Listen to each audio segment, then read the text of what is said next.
people get involved in your campaign. They say, you know what, I love this woman. I love what she's doing. She's fighting for us. This is John Villarreal reporting for Conservative New Media. The John D. Villarreal syndicated radio show on the Conservative New Media Network. And we also have Amy Siskind of the New Agenda. And we have Peter Ferrara, who just wrote an explosive article for American Spectator. And we're going to be taking your calls on Stephen Colbert, on the Department of Justice, on all this and more. You can call in right now anywhere in the United States, toll free at 1-866-770-5556. That's 866-770-5556. And we're going to talk to the people in the chat room. You guys can hit me up.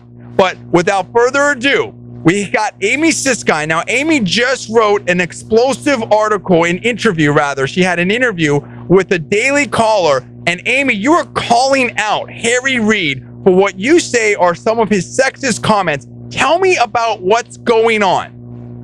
Well, at a fundraiser for Senator Kirsten Gillibrand, who's running for election here in New York, and I guess this was meant to be in a complimentary tone, he referred to her as one of the hottest senator.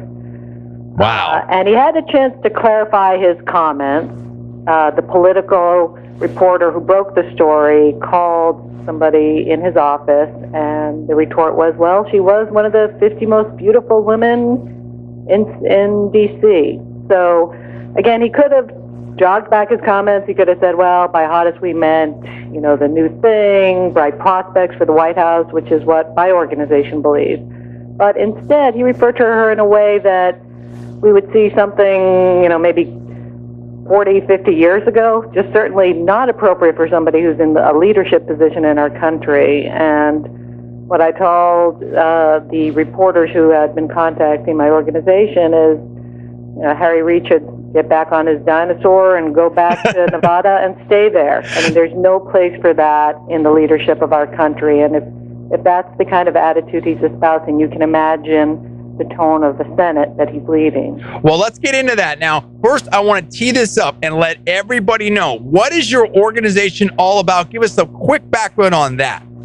We were started in 2008 after Hillary Clinton dropped out because of the sexist behavior and the way she was treated, mostly actually by people in the Democratic Party. We were all Democrats when we started this organization. And this particular incident has just brought back the importance of why we started. And what we do is we support women. I spoke out extensively this week when Larry Summers resigned on replacing him, and we gave a list of women that could fill that role and do a great job on NPR, Marketplace Radio, CNN, and Politico. We also speak out extensively on getting more women into government, into corporate America, and into academia in upper management. And we also speak out against sexism, against all women. We were, when we started, the first women's organization to defend Sarah Palin. I love that.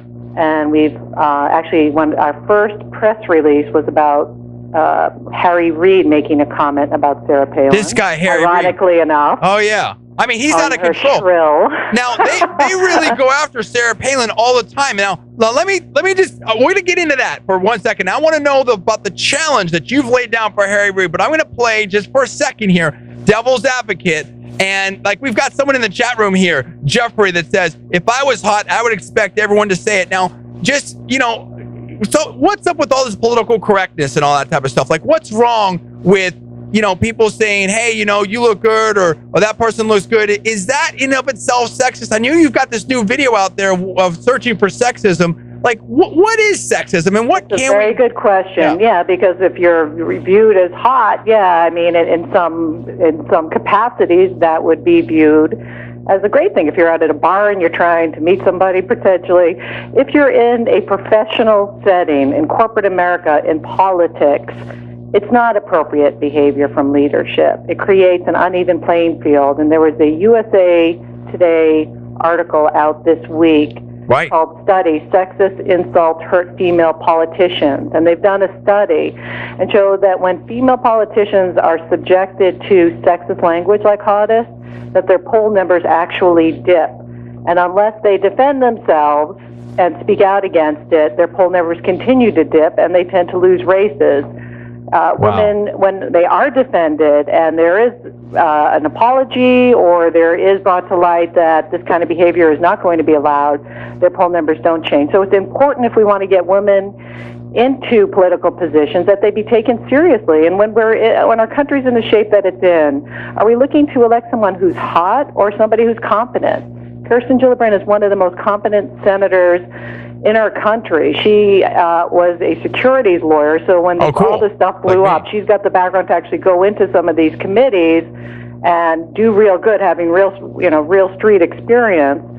And so to view her as hot as opposed to competent and qualified, it hurts her. Well, look, you know that we've backed a ton of women politicians, female candidates out of there. We love it. We love strong women, the whole situation. At the same time, I am the conservative outlaw and the 4-time national powerlifting champion. I want to be viewed as hot, and I think I can be just as serious whether I take my shirt off or don't take my shirt off on my videos, and that's the whole thing. But here's my take, and maybe I'm wrong about this. I don't know. But my thing is, okay, so he said that, and I don't know if that's sexist or not. I think people should be able to say whatever they want to say. I want to be called hot, this and that, whatever. At the same time, I know what you're saying. He is the leader of the Senate. And my thing is, I don't know that what he said was sexist, but I think he's an idiot, meaning that he said all kinds of other things, whether this war is lost or General Petraeus is dishonest or calling Chris Coons my pet or saying Obama allegedly in Game Change, he's reported as saying Obama is a, quote, light-skinned, unquote, African-American with, quote, no Negro dialect unless he wanted to have one, unquote. And the guy also said that I don't know how anyone of Hispanic heritage can be a Republican. I mean, he goes on and on and on. Like what you said, this guy, he seems to me like a dinosaur and just so out of touch. And for him to say, I don't know what his attitude is about his colleague there, Senator Gillibrand, and you've issued a challenge now where you're laying down the law and you're saying if Harry Reid doesn't apologize, what happened?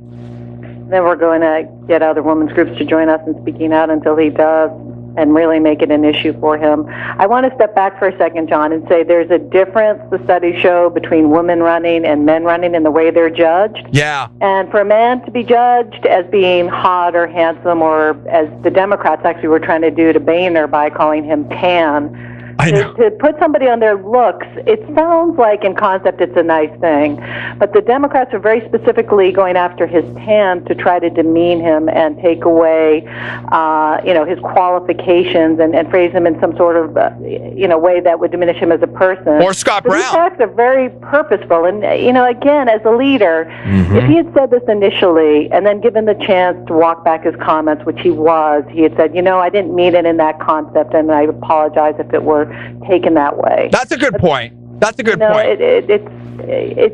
Again, it's different. That we're not after getting him elected or not elected, but with respect to this, we've got to be speaking out. And what we notice, which is interesting, is how much more the conservative women in the media, they're slammed in the political side, like with Christine O'Donnell, who spoke out about the sexist treatment that she endured. But you see Michelle Malkin and Coulter, a whole bunch of folks. When this happened, other than ourselves and Taylor Marsh, it's a replay of what happened to Hillary in 2008, because the women's groups, so many of them are so aligned with the Democratic Party, they're so afraid of doing something that's going to hurt a Democratic candidate, they lose what their core value is, which is to protect women. I agree, and everyone out there, if you care about women's issues and you're the expert, that's why I've got to ask the questions, you got to go and support Amy here. She's totally legit. I know that, you've said before that you're a liberal, you support Hillary, but I have seen you totally call up on our show before